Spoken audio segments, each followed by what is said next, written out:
In continuing, since being interrupted where I left off at, it's talking about Scorpio and how I was talking about the dove and the eagle and the snake, and like I mentioned, the dove is a sweet bird basically, in which basically when the dove is affected on a negative level, the dove flies away. But not without some kind, maybe some nice nasty word to the individual who the Scorpio feels hurt by. But those three levels of existence basically exist because that's just how Scorpio is.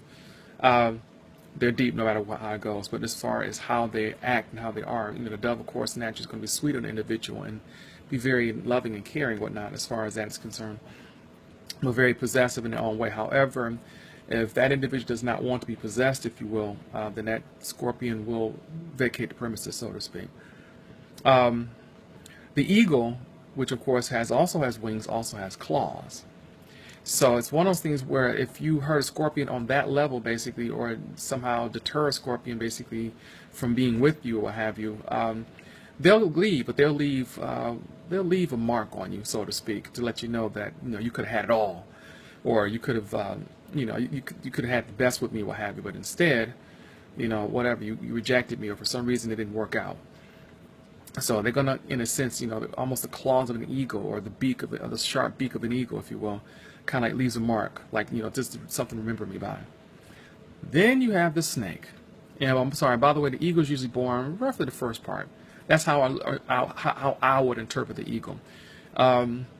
I would interpret the eagle basically by them being born roughly October 24th, or 23rd, excuse me, to the 1st of November. So that's how I would look at that. And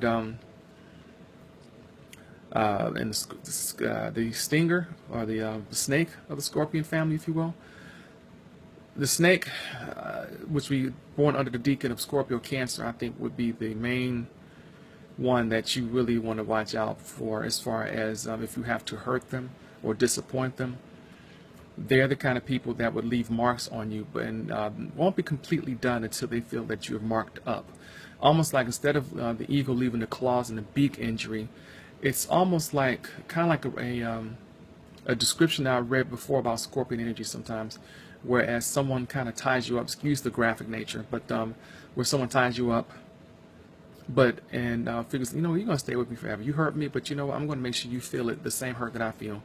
And they kind of walk by you and they nick you with a razor blade for you to bleed just a little bit, to kind of give a nagging pain, if you will. But they don't stop there. They kind of like keep doing it until let's just say your body has about 20, 25 marks across your body, basically nicked from the razor blade. It's kind of like that, where the more the hurt lingers for that scorpion born, I would say between November 12th to the 22nd. It's kind of like, whoa, yeah. But see, they mean everything. They mean very well. They're both giving, but when it comes to giving, when it comes to Scorpion and Taurus, they give in the form of investing. And when it comes to investing in a relationship, basically, Taurus will give basically, just about a lot. They'll give a lot to you, so they're not stingy. But the ones that are born in like early May, basically, have a tendency to be more meticulous about what they give you and how they give it to you. But if they feel that the investment is not going to go anywhere, they'll usually cut off anything. But it usually takes for a while because, like I said before, it's fixed energy, and sometimes fixed energy takes a while to let go. This includes Leo and Aquarian energy, but it's a little more of an internal let go than an external let go, so to speak.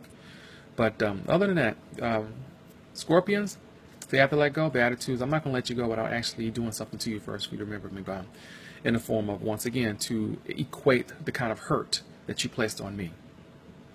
Yeah, pretty bad. But, like I said, they're not all bad. Very dedicated people, very protective people. Scorpions are, and same thing with Taurians, basically. Their attitude's like, hey, excuse me, I got your back if somebody's messing with you, etc. So, and once again, they're just two signs, same kind of goals as far as relationships are concerned, and life, if you will, per se. But the attitude is, the way they go about it. The next one, Gemini and Sagittarius. Geminis, Sagittarius, what's their main focus? Distribution of information, letting you know what's going on, and also being free to travel wherever they wish to go in order to explore different things, in order to have a different open mindset, if you will, as far as what to do, what not to do, and how to take in experiences, how to not to take an experience, if you will. Both are chatterboxes per se, and when I say chatterboxes, both of them do talk a lot. Basically, you give them the floor, they will talk a lot. And this is not necessarily a bad thing, of course, unless you find out what they're talking about that has no interest to you, but neither here nor there per se. Excuse me. What the Gemini likes to do, they like to, form a communication over the phone, sometimes over computer, through text messaging, that type of thing, and their whole thing is, multiple types of levels of communication, and their whole job, if you will, as far as astrologically speaking, they're there to distribute information. Sagittarius prefer to do it face-to-face, mano y mano, eye-to-eye, etc. So that way you can see them, you can see their body language. But again, that's most fire signs. They want you to see them as they're demonstrating how they wish to communicate with you. So that's something that's very strong, very forthright. But it's not to say that Gemini is not as strong, but because they have a way of words where they can kind of be very articulate with their words. Articulate with the way they express themselves. That way they kind of keep people around, which is why they don't mind crowds. They don't mind crowds at all, especially if they're trying to get a specific message out. Sagittarians, pretty much direct, straightforward, which is why sometimes they're just they're the archer. Once they point their bow and arrow, once they that bow and arrow once the arrows let go, it cannot be pulled back. It cannot be pulled back. Whereas when Gemini says something, if it's something that's taken the wrong way, they'll immediately like, well, let me put it in a different way, because they love to be versatile that way when it comes to communicating. They can't help it. Which is why often, the mental stimulation is just off the chain most of the time with these two signs.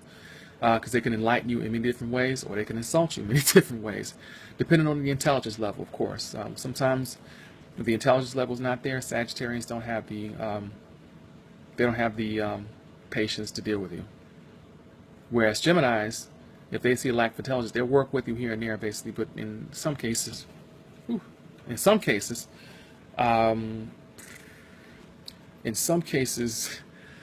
showtimes for the Gemini, basically, because their attitude is like, oh, you don't have much intelligence, basically, and we don't have a liking for you, and so therefore, let me tease you a little bit without you even recognizing that you're being teased. But